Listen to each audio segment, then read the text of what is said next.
Les secrets que nous gardons peuvent devenir les chaînes qui nous lient à un passé douloureux. Dans ce puissant sermon basé sur l'histoire de David et de Bathsheba, découvrez comment les blessures, les erreurs et les jugements des autres ne doivent pas définir votre avenir. Apprenez à vous pardonner, à faire le deuil de ce qui est perdu et à embrasser la grâce divine pour révéler le roi qui est en vous. 2 Samuel 12.15 à 25 et Matthieu 1. Nathan alla dans sa maison. L'Éternel frappa l'enfant que la femme d'Uriel avait enfanté à David, et il fut dangereusement malade. David pria à Dieu pour l'enfant et jeûna. Quand il rentrait, il passait la nuit couché par terre. Les anciens de sa maison insistaient auprès de lui pour le faire lever, mais il ne voulait pas et ne mangeait rien avec eux. Le 7e jour, l'enfant mourut. Les serviteurs de David craignaient de lui annoncer que l'enfant était mort, car ils disaient « Voici, lorsque l'enfant vivait encore, nous lui avons parlé et il ne nous a pas écoutés. Comment oserons-nous lui dire « L'enfant est mort ?» Il s'infligera bien davantage. » David aperçut que ses serviteurs parlaient tout bas entre eux, et il comprit que l'enfant était mort. Il leur dit, « L'enfant est-il mort ?» Ils répondirent, « Il est mort. » Alors, David se leva de terre, se lava, s'oignit et changea de vêtements. Puis, il alla dans la maison de l'Éternel et se prosterna. De retour chez lui, il demanda qu'on lui serve à manger, et il mangea. Ses serviteurs lui dirent, « Que signifie ce que tu fais? Tandis que l'enfant vivait, tu jeûnais et tu pleurais. Maintenant qu'il est mort, tu te lèves et tu manges. » Il répondit, « Lorsque l'enfant vivait encore, je jeûnais et je pleurais, car je me disais, qui sait si l'Éternel n'aura pas pitié de moi et si l'enfant ne vivra pas? Maintenant qu'il est mort, pourquoi jeûnerai-je? Puis-je le faire revenir? J'irai vers lui, mais il ne reviendra pas vers moi. » David consola Bathsheba, sa femme. Il alla auprès d'elle et coucha avec elle. Elle enfanta un fils qu'il appela Salomon. Il fut aimé de l'Éternel. Il le remit entre les mains de Nathan le prophète, et Nathan lui donna le nom de Jédidia, à cause de l'Éternel. Je veux revenir au verset 15. Nathan alla dans sa maison. L'Éternel frappa l'enfant que la femme d'Uri avait enfanté à David, il fut dangereusement malade. C'est intéressant, n'est-ce pas? Allons dans l'Évangile de Matthieu, chapitre 1. Saint Matthieu, le premier livre du Nouveau Testament, juste après Malachie. Généalogie de Jésus-Christ, fils de David, fils d'Abraham. Abraham engendra Isaac, Isaac engendra Jacob, Jacob engendra Juda et ses frères. Juda engendra Phar et Zara de Tamar, Phar engendra Esrom, Esrom engendra Aram. Aram engendra Aminadab, Aminadab engendra Nasson, Nasson engendra Salmon. Salmon engendra Boaz de Rahab, Boaz engendra Obed de Ruth, Obed engendra Isaïe. Isaïe engendra David, le roi.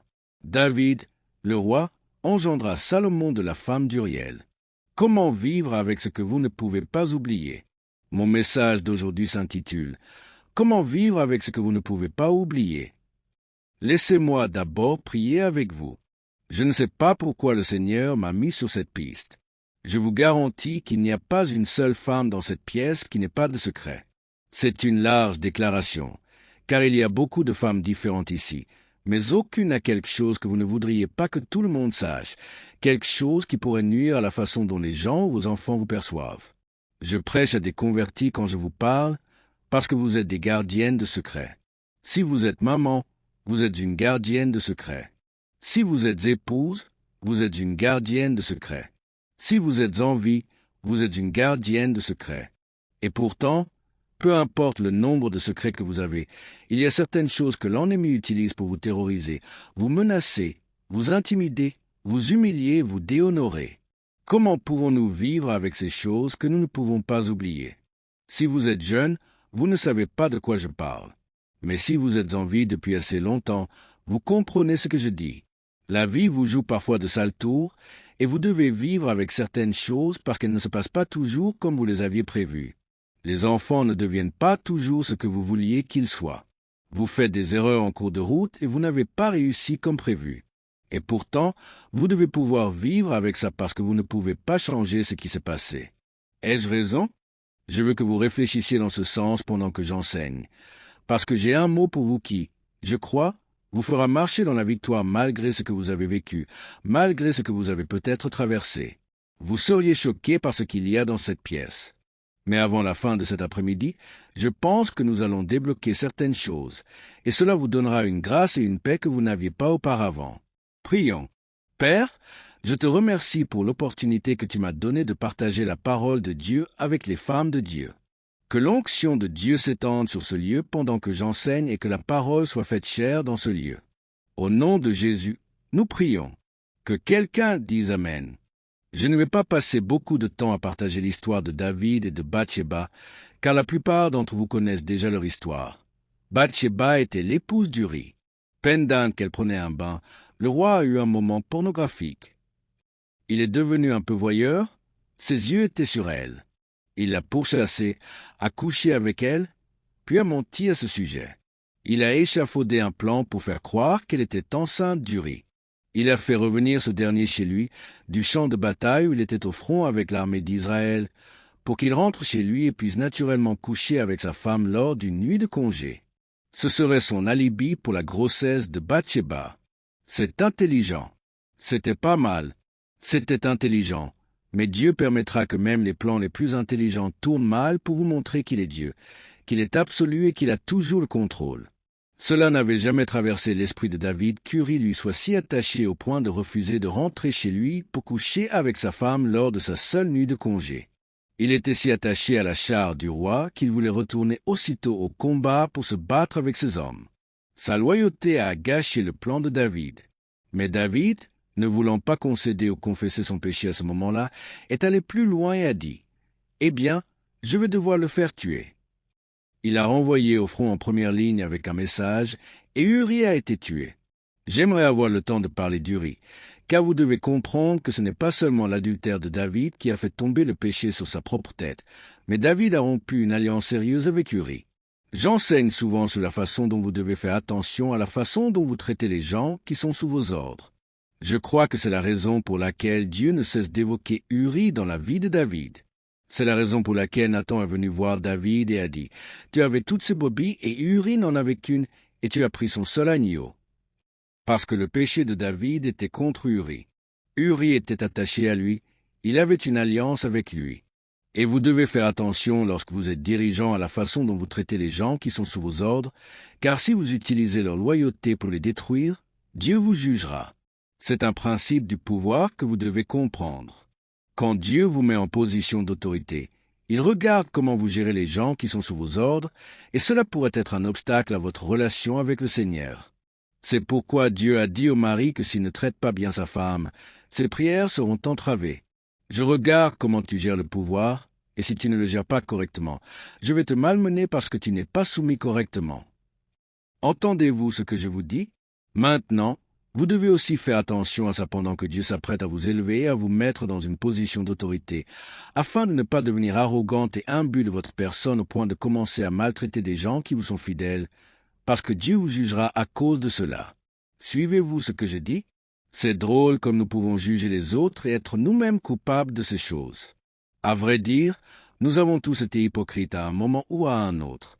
Nous avons jugé quelqu'un ou l'enfant de quelqu'un très durement, mais quand notre enfant s'est retrouvé dans la même situation, nous voulions que toute l'Église jeûne pour lui, et nous avons sorti tous nos super versets. Mais vous n'aviez pas de miséricorde pour les autres. Et donc, Dieu commence à s'occuper du cas de David, et il commence par son cœur. Maintenant, David essaie de corriger ce qui est devenu une crise dans sa vie. Une crise parmi toutes les choses merveilleuses que David a faites, trop nombreuses pour être comptées ici. David est probablement plus connu pour son incident avec Bathsheba, la femme d'Uri, qu'autre chose. Toutes les victoires qu'il a eues, tous les instruments qu'il a fabriqués, en rétablissant un nouveau style d'adoration et de louange, David était en avance sur son temps. Il a pu accéder au Saint des Saints. Il a apporté l'arche de l'alliance de la maison de Ben-Dadan. Il a réussi à combattre tous les Philistins et à ramener la gloire de Dieu dans le tabernacle par la louange et l'adoration. David était en avance sur son temps, un formidable leader, un puissant guerrier au combat, assez fort pour vaincre et détruire des centaines d'hommes par sa propre épée. David a enlevé les prépuces d'une centaine d'hommes et les a jetés aux pieds du roi.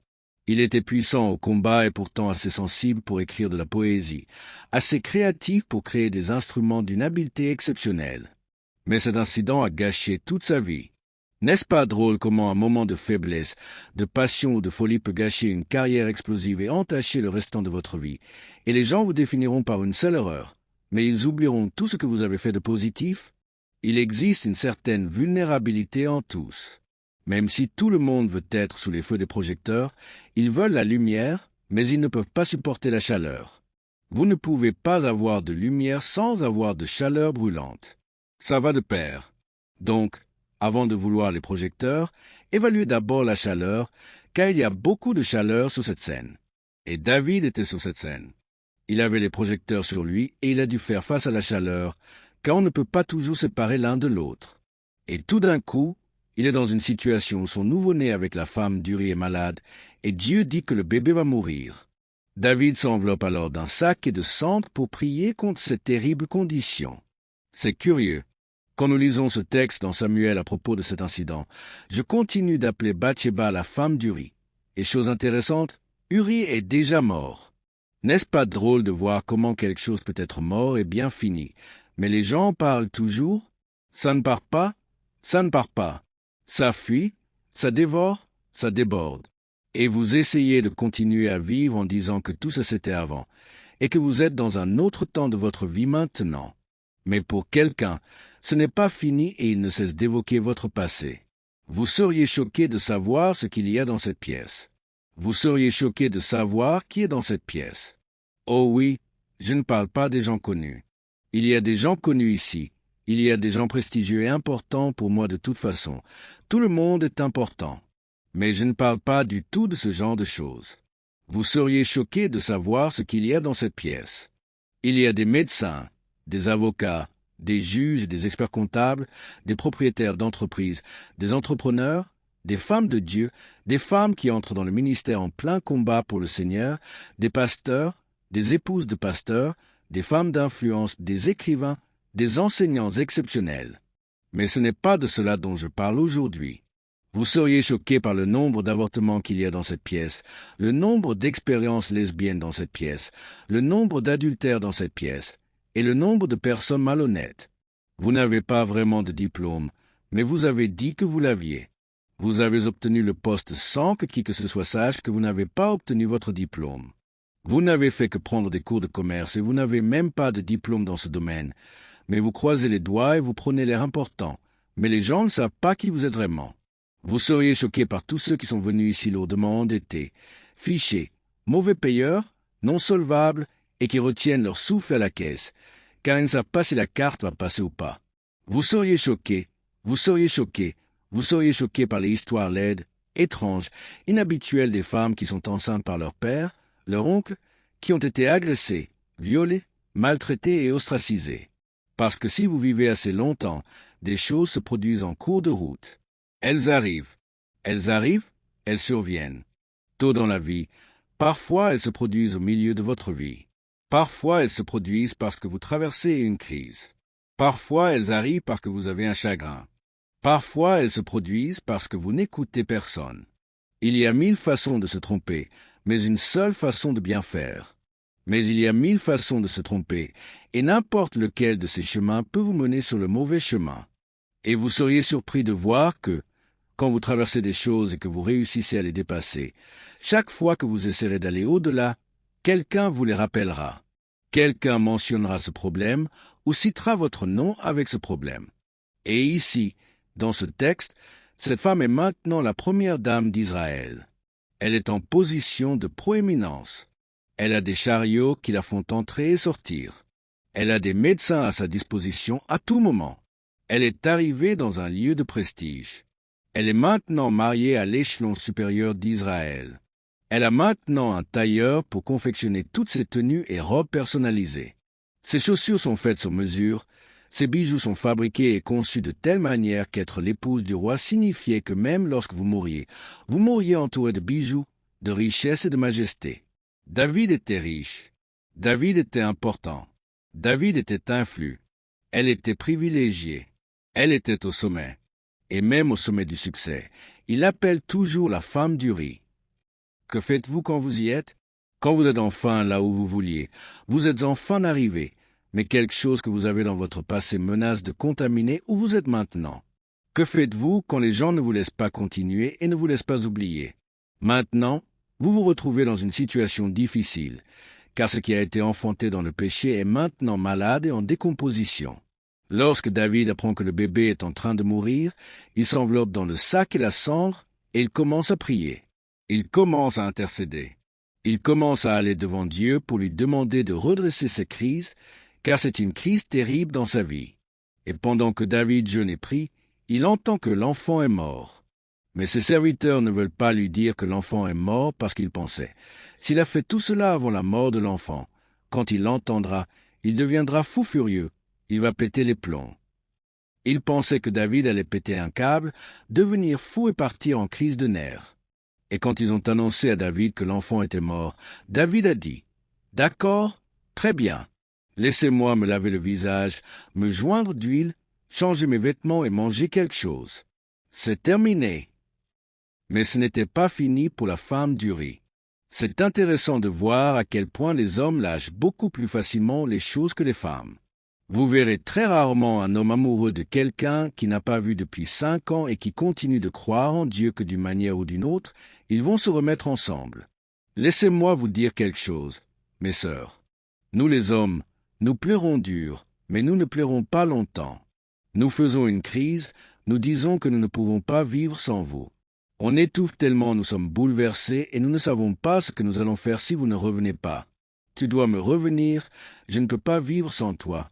Tu es ma vie, reviens-moi. Mais si vous ne revenez pas, nous trouvons quelqu'un d'autre, je vous le dis. C'est la fin, nous trouvons quelqu'un d'autre. Ne vous faites pas désirer. Quand nous trouverons quelqu'un d'autre, nous pourrons être vieux, estropiés, aveugles, mais nous trouvons quelqu'un d'autre. On peut être gros, chauve, avoir les jambes arquées et les dents de travers, mais Dieu trouvera quelqu'un de bien, de beau et de merveilleux. Nous aurons quelqu'un d'autre. Je suis pasteur depuis 32 ans et j'ai rarement vu un homme venir devant l'autel me demander de prier pour que sa relation s'arrange parce qu'il est toujours fou amoureux de quelqu'un qui est parti et qui est marié à quelqu'un d'autre, car il sait dans son cœur qu'elle n'est pas censée être avec l'homme avec lequel elle est, qu'il est toujours le mari dont elle a besoin. Et même s'il est marié à quelqu'un d'autre, dans l'esprit, ils sont toujours mariés. Les hommes ne restent pas mariés dans l'esprit si rien ne se passe dans la chair. Si rien ne se passe dans la chair, rien ne se passe dans l'esprit. Non, mais c'est vrai, il faut que vous sachiez la vérité. Mais les sœurs peuvent se marier dans l'esprit. Je ne comprends pas ce que c'est que le mariage dans l'esprit. Je vous le dis, je n'ai aucune révélation à ce sujet. Je n'ai pas, je ne l'ai pas, je ne l'ai pas. Vous savez, c'est difficile. Nous ne devenons pas une chose, une seule chair, à ma connaissance. Nous ne devenons rien d'autre. Mais vous pouvez être amoureuse d'une photo. Non, non, vous n'avez même pas besoin d'avoir de photo. Vous pouvez avoir son eau de Cologne et chaque fois que vous sentez son mouchoir avec son eau de Cologne dessus, ça vous ramène vers lui. Seigneur, vous ne voyez pas d'homme renifler un chiffon en disant « Oh mon Dieu !» Non, nous ne faisons pas ça. Vous devez réaliser que vous avez été créé non seulement pour donner la vie, mais aussi pour la préserver. Vous prenez soin des gens. C'est pourquoi quand les petits-enfants se blessant et qu'ils ont une bonne maman, ils courent vers vous et ignorent tout le monde. Ils peuvent en arriver à leur maman parce que maman prendra soin de lui en disant « Oh mon bébé, il est où le bobo ?»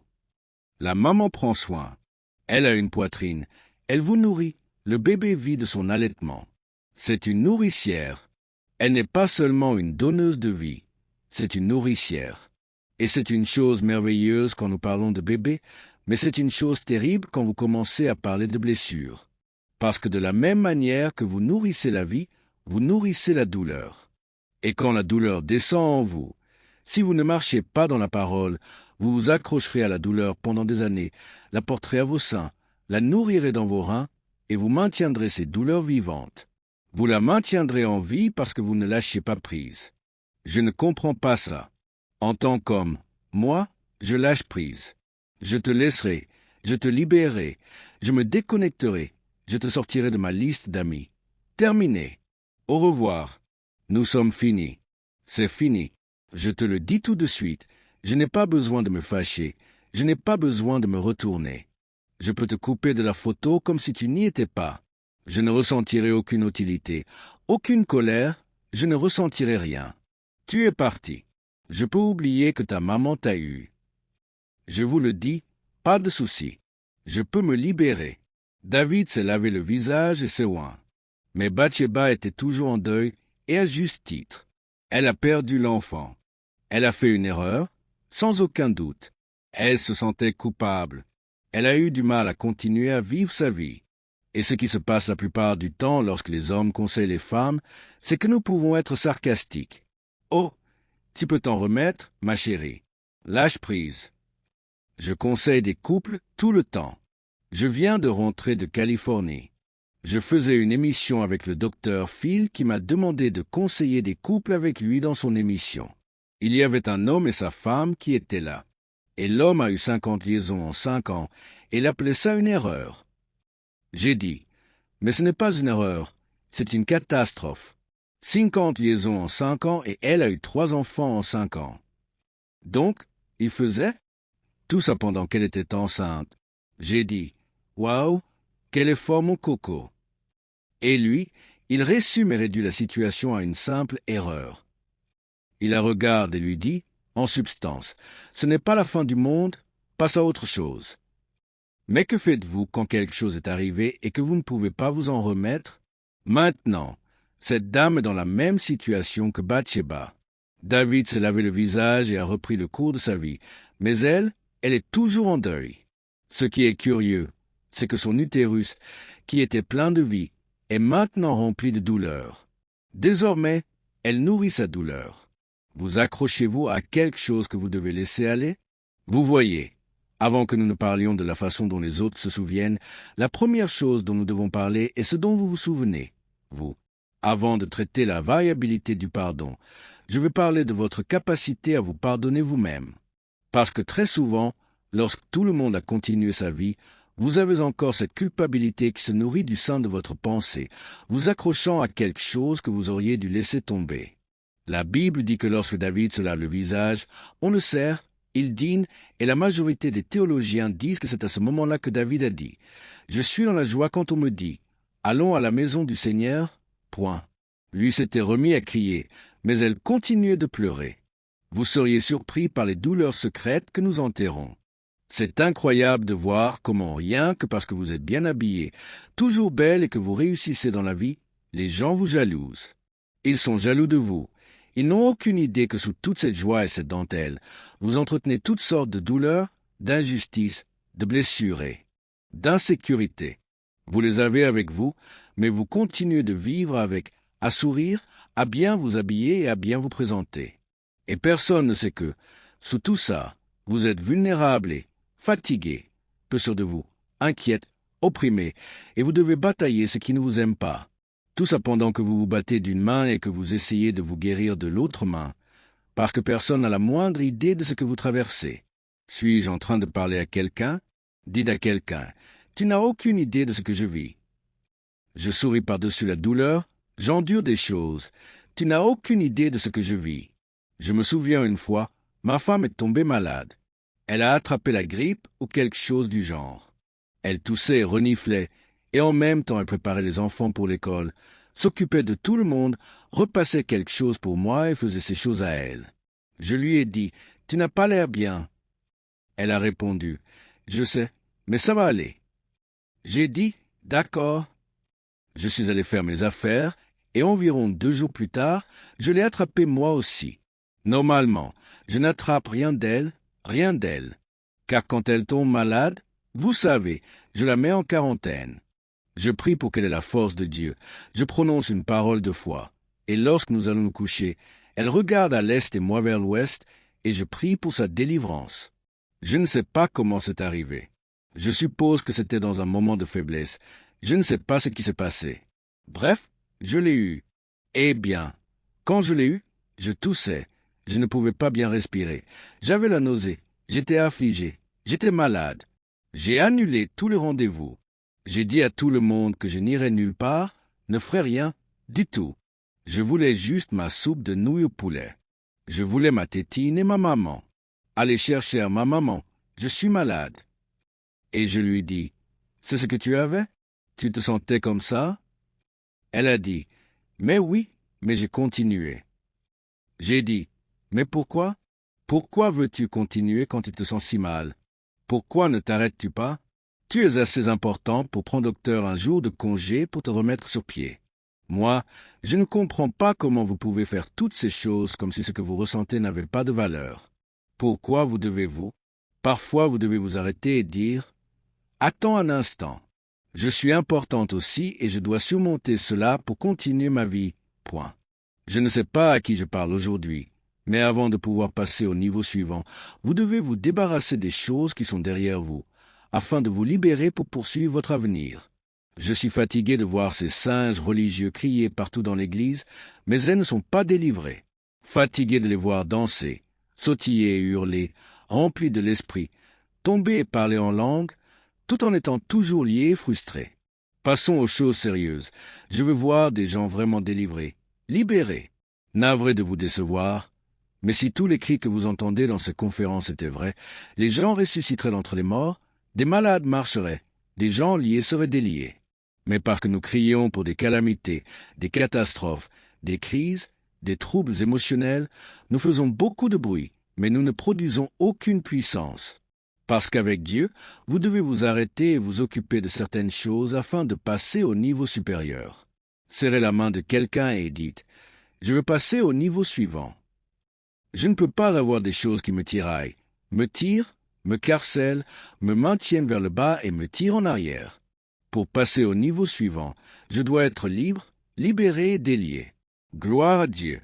Regardez votre voisine et dites, « Quelque chose va se passer dans ta vie. » Vous pouvez avoir des choses secrètes qui vous tiraillent, des choses secrètes qui vous retiennent, des choses secrètes qui pèsent dans votre esprit, des choses secrètes qui vous ôtent le repos, des choses secrètes qui vous font trop manger, des choses secrètes qui font monter votre tension artérielle, des choses secrètes qui vous donnent le diabète. Et avant que cette semaine ne finisse, vous avez secoué tout cela et vous vous en êtes débarrassé. Vous ne pouvez pas rester attaché à quelqu'un qui a continué sa vie sans vous. Il ne veut pas de toi, tu ne veux pas de lui. À plus. Moi, je dois avancer. À plus. Je dois faire ma vie. À plus. Dieu a encore quelque chose à faire dans ma vie. Je ne vais pas maintenir en vie quelque chose que Dieu veut mort. Seigneur, retire de ma vie tout ce que tu ne veux pas que j'aie et laisse tout ce que tu veux que j'aie. Je t'appartiens, Seigneur. Tout ce que je suis, tout ce que j'ai, tout appartient.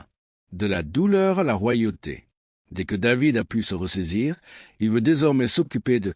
Je voulais dire sa femme, mais c'est drôle comment vous pouvez avoir ces situations compliquées. C'est ta fille? Eh bien oui. Depuis combien de temps êtes-vous mariés?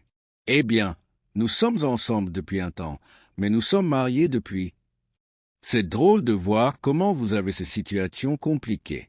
Si des gens devaient écrire l'histoire de votre vie, vous savez qu'il y a des chapitres que vous voudriez qu'ils omettent.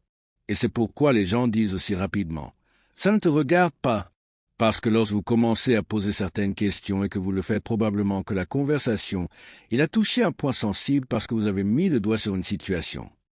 Que veux-tu dire où je travaille? Ce n'est pas tes affaires. Ce ne serait pas mes affaires si ce n'était pas une situation.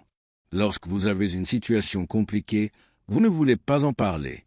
Et donc, vous la porter. Et Bathsheba la porte, le chagrin, la douleur et la culpabilité. Elle la porte. David était libre. Il est retourné à l'église, il a dansé, il a mangé une grande assiette de côtelettes d'agneau avec des pommes de terre au four et un peu de crème dessus, de la ciboulette, des oignons, des petits pains, du fromage, une salade César. Et elle ne pouvait pas manger, elle ne pouvait pas boire parce qu'elle nourrissait toujours sa douleur. Et la Bible dit que David est venu pour la réconforter. Et ce mot réconfort signifie la tranquilliser, lui faire passer la douleur, la calmer, la faire sortir de cette routine en deuil et l'amener dans un lieu de guérison. Pourquoi? Peut-être parce que David sait qu'il y a un roi en elle. Il sait qu'il y a un roi qui sortira de cette femme en deuil, qui projettera la lignée par laquelle le Christ lui-même serait né. Que cette femme avec sa situation fût sur le point de produire un homme, un enfant bien-aimé de Dieu qui perpétuerait la lignée pour laquelle l'agneau de Dieu lui-même serait né. Et ne me dites pas que Dieu a utilisé la femme d'Uri parce qu'il n'avait personne d'autre. Il aurait pu utiliser Abigail, il aurait pu utiliser Michal, il aurait pu utiliser l'une des centaines et des centaines de concubines que David avait. Mais il a choisi une femme compliquée, nantie d'une situation compliquée, et il a dit, « Si j'arrive à te faire cesser de pleurer sur ton passé, je vais te montrer comment je peux utiliser ton passé pour déterminer ton avenir. » Pourquoi Dieu place-t-il des rois dans des situations compliquées? Chaque femme de Dieu talentueuse ou un homme puissamment utilisé par lui que j'ai rencontré vient de situations compliquées. En fait, chaque PDG de renom, extrêmement doué et prestigieux que j'ai rencontré, chaque artiste doué et talentueux ou écrivain que j'ai rencontré, vient de situations compliquées. Abraham Lincoln a raté tout ce qu'il a fait. Il a échoué à chaque épreuve, n'a pas gagné les primaires, n'a pas gagné d'élection, a abandonné l'école, a eu toutes sortes de problèmes et a fini par être l'un des présidents les plus légendaires de notre pays. Le fondateur de Wendy's, Dave Thomas, n'avait même pas de diplôme. Situation compliquée à ses talents. Dieu l'a aidé à marcher avec les personnes les plus intellectuelles autour de lui, mais lui-même n'avait pas de diplôme. Bill Gates non plus. Vous seriez surprise par les personnes qui survivent à une situation compliquée et qui se lèvent par leurs dons. Quand des célibataires doués qui deviennent PDG de société. Maintenant vous êtes arrivés sous les projecteurs, mais vos tâches se réveillent dans la lumière. Maintenant vous êtes la première dame. Oui, vous êtes la première dame, mais vous avez quelques situations. Je sais que vous n'allez rien dire aujourd'hui parce que vous avez votre maquillage, mais lorsque vous vous lavez le visage la nuit, vous pouvez être vous-même. Il y a des situations ici. Il y a des problèmes ici. En fait, vous ne pouvez pas faire sortir l'huile de l'onction de Dieu sans pression. C'est la pression et la douleur qui sécrètent l'onction de Dieu en premier lieu. Et à celui à qui on donne beaucoup, on demande beaucoup. Et je connais la bonne pression pour faire sortir l'huile de votre vie. Vous ne priez pas parce que vous êtes sainte et parfaite. Vous priez parce que vous avez désespérément besoin du Seigneur chaque jour, chaque heure, chaque minute, et sans lui vous ne pourrez pas y arriver. Entendez-vous ce que je dis? Donc, David la réconforta. Il l'a réconforté. Le réconfort l'éloigne de la crise. Dieu veut vous guérir afin que vous puissiez aller de l'avant, pas pour que vous simuliez votre liberté parce que votre esprit n'est pas libre. Vous vous battez dans l'esprit. Vous êtes un combattant de Kung Fu dans l'esprit. Votre esprit n'est pas libre. Vous êtes lié. Vous n'êtes pas libre, mais je veux que vous soyez libre. David la réconforta. Puis il coucha avec elle. Et tout à coup, cette femme qui est dans une situation compliquée, que la Bible appelle la femme d'Uri, qui est en situation si difficile que même après la mort de l'enfant nous continuons à en parler, porte maintenant le prochain roi d'Israël. Mesdames, mes sœurs, avez-vous une idée de ce que vous portez? Si vous pouviez laisser aller la douleur, la culpabilité et la condamnation, cet utérus qui s'est livré à l'adultère et à, point la fornication qui est tombée enceinte à cause d'une liaison. Et c'est cet utérus-là qui engendrera le prochain roi d'Israël. Vous parlez de vous repositionner, mais notre ami s'est repositionné à un autre niveau. Je vous le dis en ce moment, si vous pouvez supporter lorsque les gens lèvent les yeux au ciel quand on parle de vous, les remarques sarcastiques et les potins pendant qu'ils se coiffent, Dieu va ouvrir les écluses des cieux et répandre sur vous la bénédiction en abondance. Si vous pouvez supporter les gens qui chuchotent et vous regardent d'une drôle de façon, et qui disent « Oh, je la connaissais quand j'ai entendu parler d'elle », si vous pouvez vivre avec la controverse, Dieu va ouvrir les écluses des cieux et répandre sur vous la bénédiction en abondance. Vous devez savoir qu'il y a un roi en vous. Touchez quelqu'un et dites « Il y a un roi en moi ». J'ai fait des erreurs, j'ai eu quelques problèmes, j'ai eu quelques revers, mais malgré tout ça, il y a un roi en moi. Quelqu'un m'a rejeté et a dit que je n'en valais pas la peine. Quelqu'un a mis son pied sur moi et m'a dit que je n'y arriverais jamais. Quelqu'un s'est moqué de moi et m'a dit que je n'avais ni don ni talent, mais le Seigneur a mis un roi en moi. Il y a un roi à l'intérieur de moi. C'est pourquoi vous devez faire attention à qui vous dénigrez, car elle peut être une femme déchue dans un chapitre, et dans le chapitre suivant, elle produit un roi. Elle peut avoir une mauvaise phase dans sa vie, mais dans la suivante, elle est vainqueur. Passez au-delà du deuil. Certains d'entre vous ont connu une mauvaise saison, mais la saison est terminée. Je t'appelle à sortir de ton deuil. Je t'appelle à sortir de ta dépression. Je t'appelle à sortir de tout ce qui est mort dans ta vie. Je t'appelle à sortir de ton linceul. Je t'appelle à sortir de tes pleurs, de tes regrets. Dieu dit, je vais faire une chose nouvelle pour toi. Les choses anciennes sont passées. Vous devez savoir que Dieu a quelque chose en réserve pour vous. Votre histoire ne s'arrête pas à votre dernière crise. Ce n'est pas fini. Je sais que tu pleures. Je sais que les choses ne vont pas comme tu le voudrais. Que tu as vécu un divorce, que tu as perdu ton travail, que ton Église ne grandit pas, que la moitié de ses membres sont partis, que ton mari a été infidèle, que tu t'es marié en secret, que les gens parlent de toi. Je sais que tu as honte, tu te sens humilié. Tu sais que ton fils est en prison, mais arrête de pleurer, ma fille. Ce n'est pas fini, Dieu va faire quelque chose de nouveau. Tapotez quelqu'un et dites, c'est à moi qu'il parle. Tu vois, tu dois croire que Dieu a quelque chose pour toi autre que ce que tu as traversé. L'ennemi essaiera de te convaincre que, là où tu étais, c'est là où tu vas, mais le diable est menteur. Si c'est tout ce que Dieu a en réserve pour toi, tu aurais pu mourir lors de l'accouchement avec ton bébé. Mais si tu as survécu à quelque chose et que quelque chose d'autre n'a pas survécu, c'est parce que Dieu n'en a pas encore fini avec toi. Le Seigneur m'a dit de descendre ici à Dallas et d'arrêter le deuil, de te sortir de ton linceul, de te dire qu'il est temps que tu te diriges dans une nouvelle direction. Tout ce deuil, tous ces pleurs, tous ces regrets sont finis. Il y a un roi que vous devez accoucher. Vous allez perdre les os lors de cette réunion et vous allez donner naissance à la chose que Dieu vous a promise. Louez Dieu pendant 30 secondes.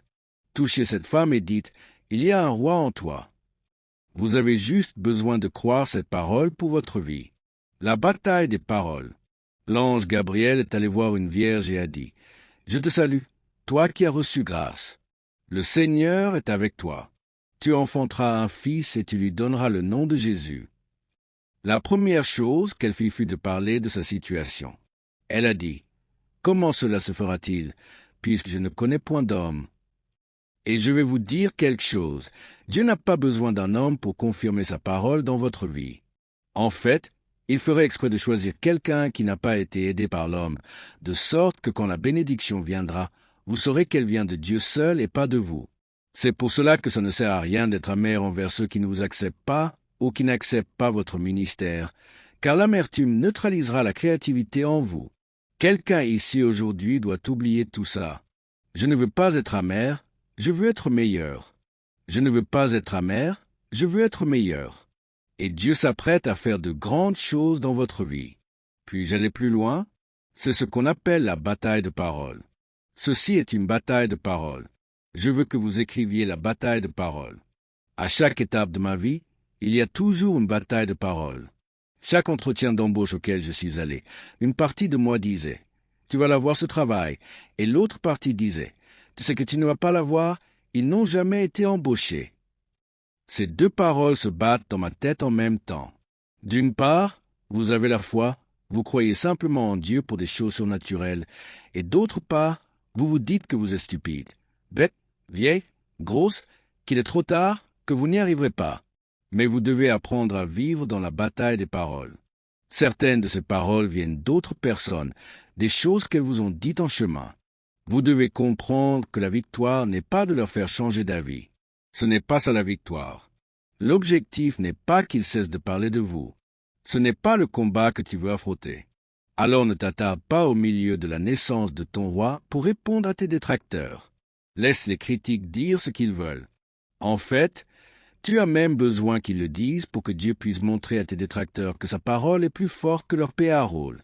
Et il ne voulait pas qu'ils t'aident, il ne voulait pas qu'ils te donnent de l'argent parce que c'est lui qui va te donner l'argent. Il va ouvrir la porte, il va frayer le chemin.